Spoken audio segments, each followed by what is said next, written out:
Alhamdulillah, alhamdulillahilladzi ja'ala fi sayril azmani ibratan, nahmadu subhanahu wa ta'ala, nashkuru ala kulli nikmatin, nasyhadu an la ilaha illallah wa asyhadu anna Muhammadan abduhu wa rasuluh, nabiyul huda war rahmah. Allahumma shalli ala Muhammad, Allahumma shalli ala sayyidina wa maulana Muhammad wa ala alihi wa sahbihi ajmain. Alhamdulillahirabbil alamin, puji syukur kepada Allah Subhanahu wa taala yang telah memberikan kita banyak nikmat, banyak kemudahan, dan banyak sekali kenikmatan yang harus kita capai. Dan alhamdulillah pada malam hari ini kita kembali kepada kajian kitab yang sebelumnya terhenti dan libur karena bulan puasa. Alhamdulillah, sholawat serta salam tak lupa kita haturkan kepada junjungan kita Nabi besar Muhammad Sallallahu Alaihi Wasallam yang telah membawa kita dari zaman kegelapan ke zaman terang benderang sehingga sampai saat ini kita senantiasa lewat syafaat beliau dan bisa mengarungi hidup sampai saat ini, dan alhamdulillah kita dalam keadaan sehat walafiat. Alhamdulillah, untuk malam ini kita akan melanjutkan kajian kitab Khosaisul Ummah Muhammadiyah, yaitu karya Sayyid Muhammad bin Alawi Al-Maliki Al-Hasani, yaitu mengenai keistimewaan umat Muhammad Sallallahu Alaihi Wasallam. Untuk malam ini kita akan membahas yaitu Yusru Syariatil Muhammadiyah, yaitu kemudahan ajaran Rasulullah Sallallahu Alaihi Wasallam. Ini ke bab keempat. Wa min khosoisi hadil ummah, jadi kekhususan tentang berkaitan umat Muhammad Sallallahu Alaihi Wasallam. Anna syari'ataha aisarus syara'i, bahwasanya ajaran Rasulullah Sallallahu Alaihi Wasallam itu semudah-mudahnya ajaran, paling mudah dia. Wadzalika binasil Quran, dan itu berkaitan atau didasari oleh dalil Al-Quran, yaitu pada ayat yuridullahu bikumul yusra wa la yuridu bikumul usra. Sesungguhnya Allah itu menghendaki kepada kalian itu kemudahan dan tidak menghendaki kepada kalian kesukaran. Wadzalika binasil Quran, dan itu ada di dalam Al-Quran. Fama min faridotin minal faraidi illa wa yassaraha Allah subhanahu wa ta'ala. Banyak sebenarnya kewajiban-kewajiban yang harus kita lakukan, sebetulnya itu bukan pembebanan yang memberatkan, tetapi sebenarnya Allah mudahkan. Bifathi babir rukhsati wal qudrati fiha. Jadi bukan hanya kewajiban yang harus dilakukan tanpa ada kemudahan, tanpa ada udzur atau alasan kita sehingga kita susah untuk melakukan kewajiban tersebut. Fakhud makalan as-sholat, ambil contoh berkaitan dengan sholat. Jadi di dalam sholat, wahiyya ahammu wa a'dhamul faraid, bahwasanya sholat itu paling penting dan paling agung yang berkaitan dengan kewajiban yang Allah bebankan, Allah wajibkan kepada kita. Bal hiya imaduddin wa asasul matin, bahwasanya sholat itu adalah tiang agama dan sebagai dasar yang kuat. Jadi orang sebagai umat Islam, pertama kali yang dilihat adalah sholatnya. Jadi kalau sholatnya benar, maka seluruh urusannya insya Allah akan benar. Tetapi kalau sholatnya masih belum benar, maka bisa dipastikan segala urusannya akan tidak benar pula. Dan ini wa asasuhul matin, ini adalah dasar atau akar yang kuat, yang terpatri atau yang diwajibkan Allah kepada kita agar kita melakukannya. Fa innaha ma'adzalika ja'alallahu ta'ala laha ahkaman khossatan. Jadi berkaitan dengan hal tersebut, Allah itu memberi hukum yang khos, memberi hukum yang khusus. Takhtalifu anil hukmil asli laha. Jadi memberi hukum khusus berbeda dengan hukum yang asli. Jadi misalkan sholat orang yang sholat tidak bisa berdiri, maka dibolehkan bagi dia untuk duduk. Kalau tidak bisa duduk berbaring. Nah, itu namanya rukhsah atau kemudahan atau udzur, alasan kita tidak melaksanakan hukum asli yang sempurna. Mura'atan lidhurufin khossatin fi ahwalin khossatin, yaitu untuk menjaga, untuk memelihara kondisi atau situasi di dalam keadaan yang khusus. Jadi kalau kita tidak bisa sholat berdiri, maka bisa duduk. Kalau tidak bisa duduk, bisa berbaring. Bisa menggerakkan anggota tubuh kita sambil berbaring. Kalau tidak bisa menggerakkan anggota tubuh ketika kita berbaring maka pakai isyarat. Jadi ini adalah dzurufun khossatun fi ahwalin khossah. Jadi ini adalah situasi yang khusus. Situasi yang khusus yang berlawan atau bisa berbeda dengan hukum aslinya. Jadi hukum aslinya ketika sholat itu kita harus berdiri, harus qiyam. Tapi karena keadaan kita tidak mungkin atau karena sakit, maka boleh dimungkinkan untuk duduk. Di dzurufin khossatin fi ahwalin khossatin. Jadi untuk keadaan atau situasi yang khusus dalam situasi atau keadaan kita yang khusus, misalkan sakit atau hal lainnya yang tidak memungkinkan kita untuk berdiri. Kal maradi was safari wal harbi. Ini contohnya seperti sakit atau melakukan perjalanan. Jadi kalau misalkan sakit, kita susah untuk berdiri, maka diperbolehkan duduk. Atau misalkan dalam waktu berpuasa, kita melakukan safar yang bukan kaitan sama maksiat, itu boleh tidak berpuasa dan harus dikodok di hari berikutnya. Wal harb atau dalam keadaan perang. Wa fi halati adami wujudil libas wasatir atau berkaitan dengan tidak adanya pakaian atau penutup, misalkan baju. Au adami ma'rifatil qiblah atau kita tidak tahu letak posisi kiblatnya. Jadi kita tidak mengetahui posisi kiblat di mana. Misalkan kita tersesat di suatu tempat tertentu yang terpencil, yang nggak ada sama sekali orang atau petunjuk kemana kita harus sholat menghadap ini. Boleh menghadap kemana. Itu rukhsah, itu adalah kemudahan. Au nisyaniha atau karena kita lupa. Awin naum anha atau kita ketiduran. Inilah kemudahan umat Rasulullah SAW. Wahada taisir, dan kemudahan ini huwa sifatul amah li hadis syariah al-mutahhar. Ini adalah kemudahan sifatnya umum kepada siapa saja, umat Rasulullah SAW.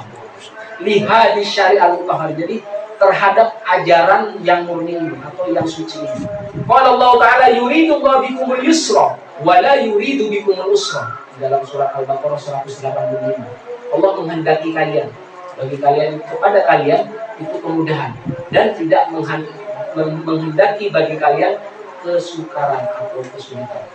Wa qala Allah Ta'ala inna Allah radiya li hadil ummah al-yusra wa kariha al-usra. Jadi di dalam hadis sesungguhnya Allah itu meridhoi kepada umat Muhammad itu adalah kemudahan.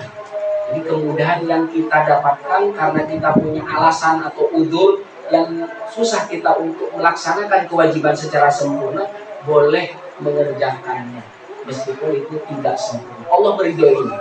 Wa karihal usra, dan Allah tidak menghendaki kesukaran, kesulitan. Yang dikhawatirkan ketika pembebanan atau kewajiban itu ditimpakan kepada umat Shallallahu Alaihi Wasallam, maka kesukaran itu akan menjadi alasan sehingga tidak mengerjakan. Maka seluruh ajarannya tidak ada kesulitan sama sekali, yang ada hanya kemudahan, dan kemudahan itu adalah diridhoi oleh Allah Subhanahu Wa Taala. Waruya Ahmad fi musnadi an Hudzaifah qol, ini hadis juga dari Ahmad dalam musnadnya dari Hudzaifah qala. Jadi suatu saat Rasulullah itu sujud. Suatu saat Rasulullah sujud itu tidak bangun-bangun, tidak mengangkat kepalanya, terus saja sujud. Dikiranya sama sahabat itu meninggal. Rasulullah itu meninggal karena terlalu lama sujud. Sajada sallallahu alaihi wasallam falam yarfa' ra'sahu hatta dhananna anna nafsahu qubidat.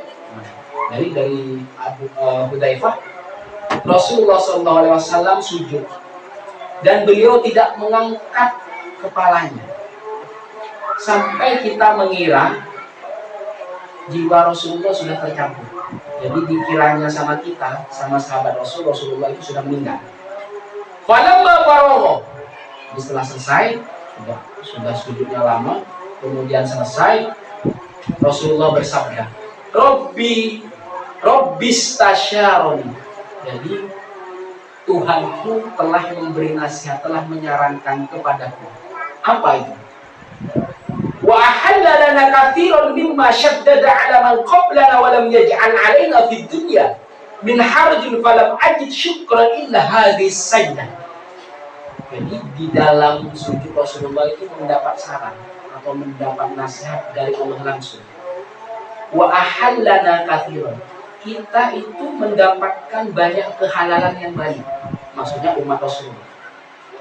Mimma shaddada 'ala man qablana.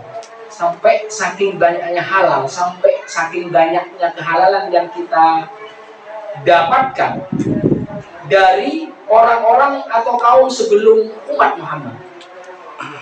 Mimma shaddada 'ala man qablana wa lam yaj'al 'alaina fid dunya min haraj. Bahkan ajaran Rasulullah itu tidak ada kekurangannya. Tidak ada kesalahan yang kita lakukan atau dosa yang kita perbuat sebelum Allah ampuni. Maka ketika hamba itu banyak salah dan banyak dosa, maka langkah yang pertama adalah meminta ampun kepada Allah Subhanahu wa taala. Dan ketika punya kesalahan kepada manusia, maka meminta maaf. Dan yakinlah pasti akan diijabah oleh Allah, akan diampuni. Alaina fid dunya min haraj. Saking gak ada kekurangannya ajaran Rasulullah itu, ketika kita berdosa, ketika kita berbuat salah, jangan sampai dicatat dulu bahwa itu salah, sampai ditunggu orang itu bertobat atau meminta ampun atau meminta maaf. Falam ajid syukran illa hadhi sajdah. Kenapa Rasulullah itu sampai lama bersujudnya? Sehingga para sahabat itu mengira bahwasanya Rasulullah itu telah meninggal. Inilah bentuk syukur. Saya belum menemukan syukur kecuali dengan hanya saya bersujud. Maka syukur yang paling besar ketika kita bersujud. Jadi ketika kita bersujud, apa maksudnya? Ketika kita sholat. Sehingga syukurnya Rasulullah itu lama, sampai sujudnya lama, saking banyak syukurnya. Dan waktu itu mendapat wahyu, Rabb istasyaroni, bahwasannya Allah itu menyarankan, memberitahukan bahwasanya umat Muhammad SAW banyak kehalalannya, banyak kemudahan, dan Allah menghendaki kemudahan bagi umat Muhammad dan tidak menghendaki kesukaran. Maka ketika seseorang yang mendapat kesulitan, seseorang yang mendapat kesusahan, maka janganlah berputus asa. Tetap semangat, perbanyaklah sujud, karena sujud itu adalah wujud kita bersyukur terhadap apa yang Allah berikan kepada kita. Wa kana sallallahu alaihi wasallam yaftakhiru bihadhihi ni'mah tahaddutan bi ni'matillah. Sampai Rasulullah itu bangga karena Allah apa? Allah itu memberikan banyak kemudahan, banyak kehalalan, sehingga sering diucapkan oleh Rasulullah sallallahu alaihi wasallam. Tahaddutan bi ni'matillah. Tahaddus itu sering dibicarakan. Kenikmatan yang kita sudah terima, maka harusnya diucapkan. Itu namanya tahaddus bin nikmah. Jadi menyebut-nyebut nikmatnya Allah. Bentuk syukurnya dengan ucapan alhamdulillah, dengan tindakan yaitu sholat, sajdah, sujud, banyak sujud. Di luar itu bisa bersedekah atau berbuat baik kepada orang lain. Saking Rasulullah itu bangganya dengan nikmat yang Allah berikan kepada Muhammad dan umatnya, sampai dibicarakan terus menerus tahaddutan bi ni'matillah wa yaqulu, dan bersabda, inni bu'ithu bil hanifiyatis samhah. Sesungguhnya aku diutus untuk memegang ajaran Islam. Jadi orang yang takut kepada Islam, orang yang takut karena gerakan Islam, karena seseorang. Jadi misalkan kejadian kemarin, ada tokoh masyarakat, ada ulama kita yang dilarang pergi ke Singapura. Itu bentuk ketakutan mereka. Hanya rakyat biasa, bukan politikus, bukan orang yang dekat dengan penguasa sampai dihalang-halang gitu. Maka seseorang yang memegang ajaran agamanya pasti samhah, pasti dia toleran. Jadi jangan takut yang di luar Islam, karena ada seseorang yang memegang teguh ajaran Islam, pasti dia akan toleran, pasti dia akan menghargai umat yang lain. Maka apa? Ketika dia mengatakan sesuatu yang keras, itu sebenarnya menguatkan akidah umat sendiri, umat Islam sendiri, bukan menjelek-jelekan yang lain. Wa yusi bidzalika bu'utsahu wa rusulahu fayaqulu lahu, sampai memberi nasihat bahwasannya Rasulullah diutus dan membawa risalah dan membawa ajaran, seraya berkata basyiru wala tunaffiru wa yassiru wala tu'assiru, maka berilah kabar gembira kepada umat Muhammad dan jangan membuat kalian lari. Jadi jangan sampai lari, jangan takut, karena orang yang memegang ajaran Islam tidak mungkin tanpa toleransi, pasti akan toleransi. Wa yassiru, dan permudahlah, wala tu'assiru, dan janganlah dipersulit atau dipersulit. Wa hadhiyal qaidah al-kubra, ini adalah kaidah-kaidah yang agung. Fi takalifi hadhil aqidah kulluha, ini adalah berkaitan pembebanan kewajiban terhadap akidah ini, yaitu Islam. Fahiya maisaratun wala usra fiha, dan ini adalah kemudahan dan tidak ada kesulitan di dalam ajaran tersebut. Jadi hukum aslinya memang berat, tapi ketika kita punya uzur, maka boleh melakukannya sesuai kemampuan kita. Wahiya tuhilil qalbi alladhi yatadawwaquha bisuhulati wal yasri fi akhdil hayati kulliha. Ini adalah mengisyaratkan kepada hati kita bahwasanya kita bisa menikmati kemudahan itu, kita bisa merasakan kemudahan yang Allah berikan. Wal yusru, ini kegampangan, fi akhdil hayat, dalam kehidupan kita semuanya sehari-hari. Wa tadba'u nafsul muslim bi tabi'in khasin minas samahah. Ini ketika seorang muslim menjalankan ajaran Rasulullah SAW, maka terpatri di jiwa mereka itu adalah kepribadian yang khusus. Dari apa? Dari kemurahan Allah dan Rasulnya. Allati la takallufa fiha wa la ta'kida mimma kana 'ala man qablahum minal umam. Dan kemurahan ini tidak ada selain umat Muhammad SAW. Jadi ketika ada seseorang yang teguh memegang ajaran Rasulullah SAW, jangan takut, karena pasti dia akan toleran. Jadi jangan dihalang-halangi. Saya kira sampai di sini saja. Wassalamualaikum warahmatullahi wabarakatuh.